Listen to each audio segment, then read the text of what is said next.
What's up everyone, it's ENDYMION, and I have unfortunately seen the newest Sony Marvel Spider-Man spin-off, Madam Web, and oh, I have some thoughts.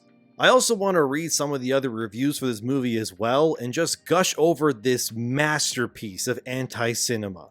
Also, in terms of footage, I can't really use trailers because Sony will copyright me into the Shadow Realm, so I guess I'll just use Spider-Man gameplay and some interviews? Who cares, this movie doesn't deserve effort anyway. I will say from the get-go, the only true reason I watched Madam Web was because Yellow Flash, who's a friend of the channel, wanted me on his stream soon to talk about Madam Web, and he said it was required of me to watch the film first. So I agreed, not realizing the horror I had just put myself in because I now had to actually sit through Madam Web from start to finish. And let's just start off by stating that the beginning of this movie, or I should say the first third maybe, it's not that bad.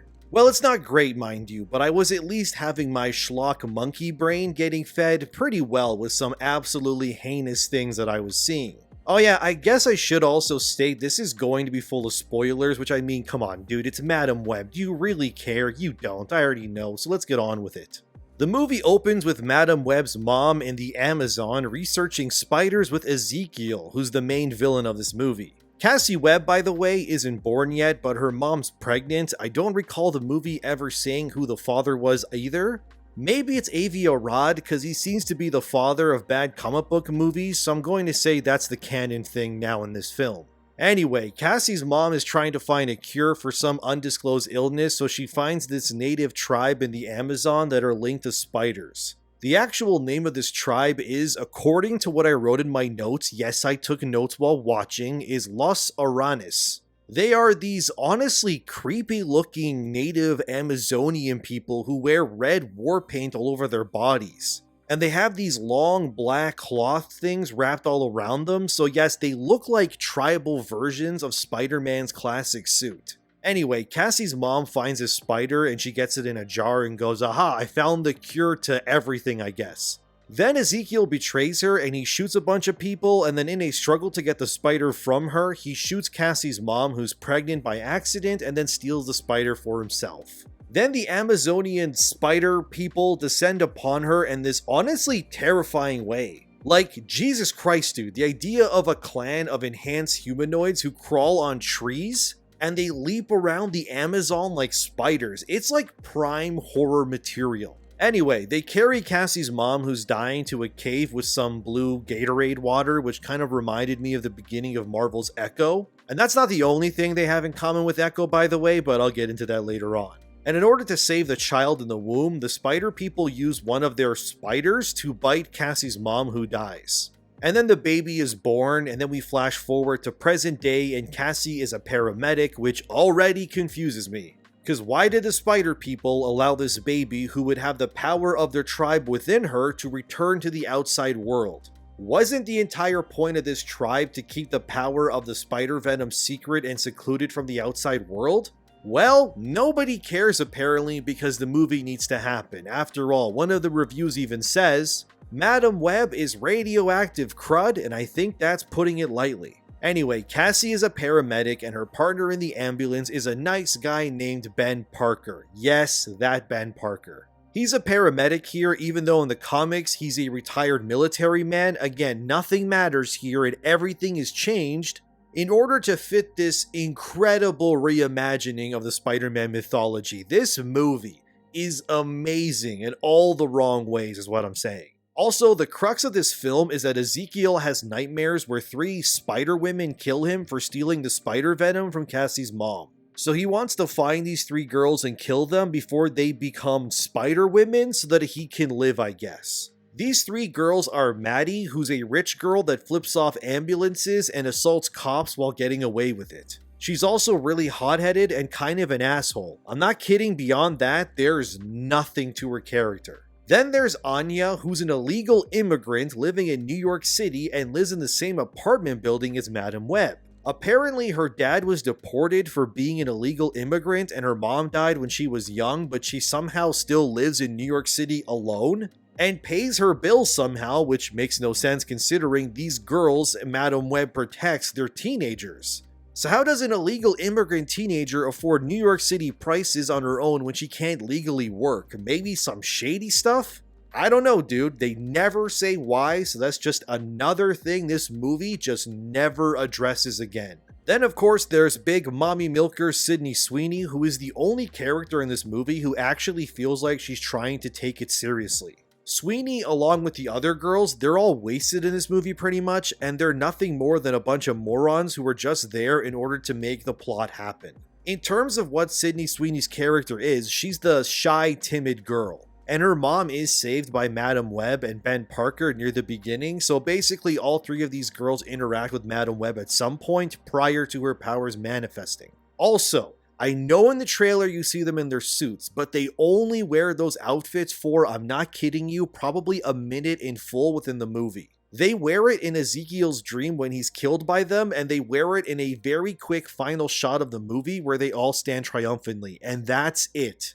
It's also ridiculous because Ezekiel dies in his dream by falling to his death. I thought this guy had Spider-Man powers. Since when could a fall from a few stories up in a building kill someone like Spider-Man? This entire movie doesn't make any sense. Speaking of no sense, Dakota Johnson's powers are all over the place too, and she essentially has a super version of Spidey sense, where she can see the future but also merge her consciousness into the past or future and also echo the powers of Spider-Man into others through sheer will. It's complete nonsense. Anyway, back to the plot quickly. Cassie visits Uncle Ben at a baby shower his sister is having, and yeah, the baby shower is hinting that the baby in question is Peter Parker, since all the people at the baby shower attempt to find out the name of the kid and they don't get it right. Also, Ben meets Aunt May, but we never see her physically. It's just hinted in one scene near the beginning that he met someone and he's in love. I guess the budget couldn't wiggle around to give Aunt May some screen time, but that's the least of this movie's problems. Also, another really weird issue in this movie is there's quite a few instances where characters' mouths just don't line up with what they're actually saying. This is especially true with the main villain Ezekiel. He has multiple instances where what he says is 1000% not what the actor's mouth is saying. Then again, the entire film is very clearly something that was in development hell, and it shows this many times over. Everything is a mess. The camera work is terrible, the writing feels stilted and awkward, and ultimately, the director of this film, whose name is S.J. Clarkson, apparently directed Netflix's Jessica Jones series as well. Which I have a hard time believing because based on what I witnessed in this film, I would consider what S.J. Clarkson did here should be grounds to push a restraining order against her when it comes to the involvement of cinema, so that she never has the ability to hold a camera to make movies ever again. The whole film feels like a crime against cinema, in the worst way possible too. There are times where the movie is so bad it's kinda good due to how baffling it is, but if there's anyone who needs their licenses revoked for creating a travesty, it's this director.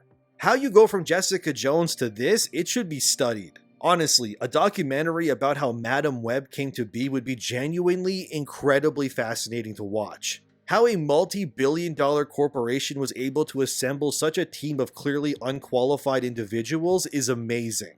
I mean, you got the writers of Morbius again here showing yet again that they too need a restraining order against them when it comes to writing scripts. The Morbius writers alongside Webb's director all need to be monitored to ensure they never create anything ever again as long as they live. Anyway, eventually Ezekiel attacks the girls in a subway and Madam Web uses her super spider sense future sight to see it happening, and then she gathers the girls and she forces them to leave the subway. She also steals a taxi and essentially kidnaps 3 young women in broad daylight. There's even a police report that's released detailing Madam Web's physical description, stating that she was responsible for multiple police fatalities which Ezekiel caused while chasing them, and for kidnapping 3 minors. Oh, and by the way, none of that matters because the plot forgets about this detail almost immediately. So Madam Web, in terms of the public's opinion and the New York City police force, just gets away with alleged murder, kidnapping, and stealing a vehicle. I'm not kidding you that these plot threads are just dropped as soon as they're brought up. Then Madam Web drops the girls off in the woods so no cameras can see them, then tells them to stay there while she goes back to her apartment to check her mom's suitcase that's full of all the spider Amazon stuff. So she does that and then realizes Ezekiel is the same guy in the photo with her mom that's chasing the girls. Wow, what a revelation. The girls, of course, get hungry, and like the idiots they are, they go to a local diner to get food. They also end up dancing on a table to impress some young guys. So not only are these three morons stupid, but they go out of their way to draw attention to them, which causes a random customer to see them, realizing that they're the kidnapped kids, and then calls the police.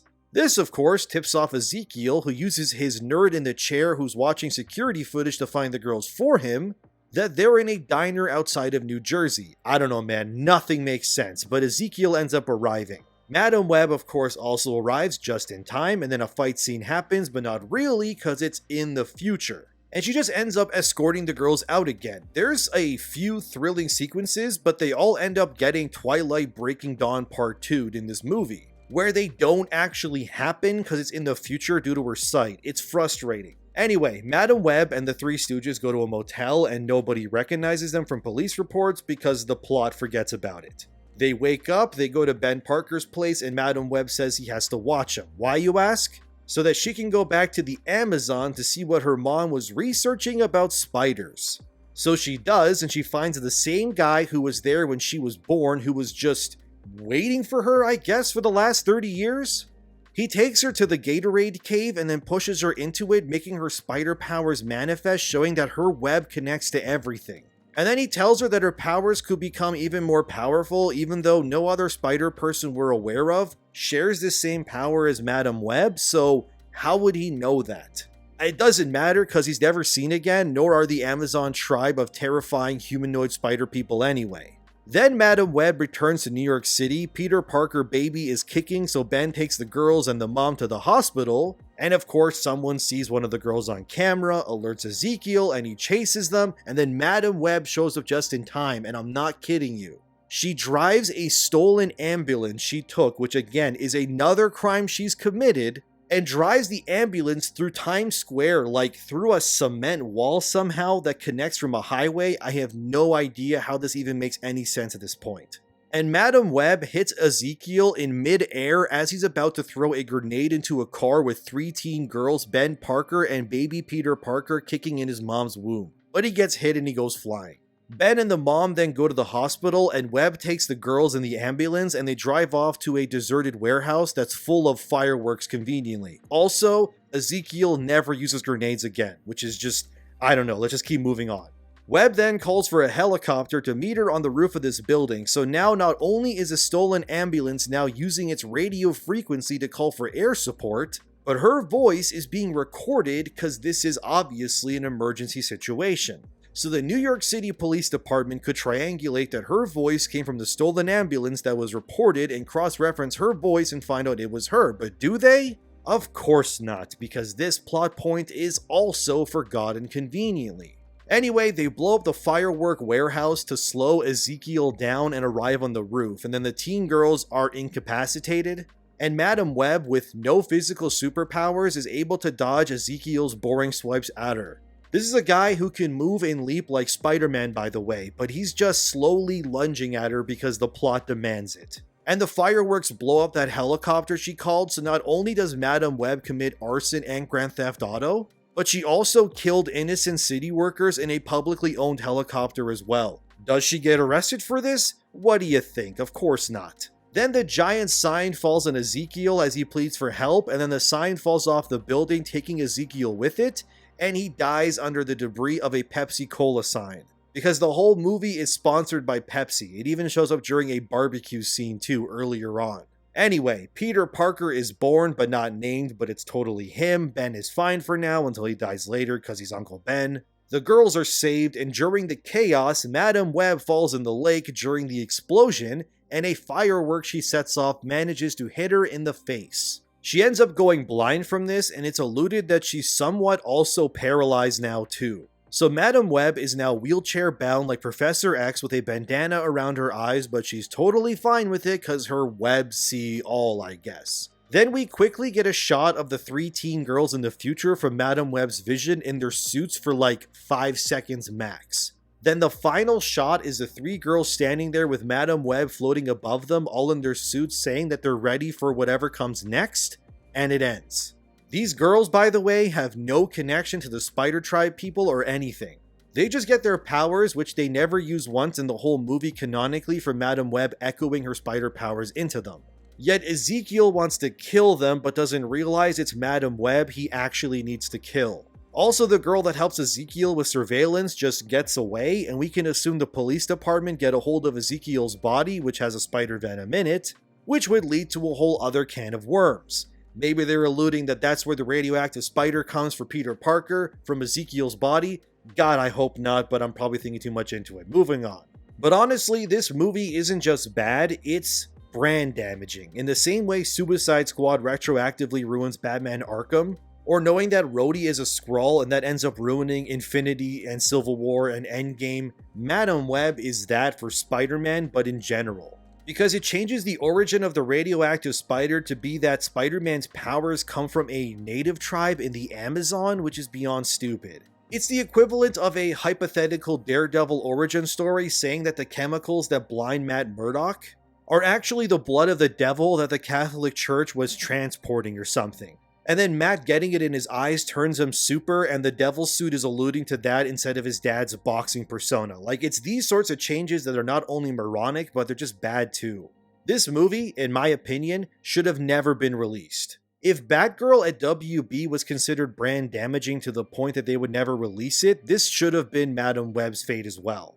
Because what these morons don't seem to realize is that every single movie, regardless of what it is, Back to the Future, Jurassic Park, a Serbian film, God, imagine that's your first movie ever, Jesus, but the point is that every movie is going to be someone's first movie out there. And if Madam Web ends up being someone's first exposure to the Spider-Man or Marvel Universe in general, I would wager an experience like this would turn them off from ever engaging or supporting the brand to any capacity ever again.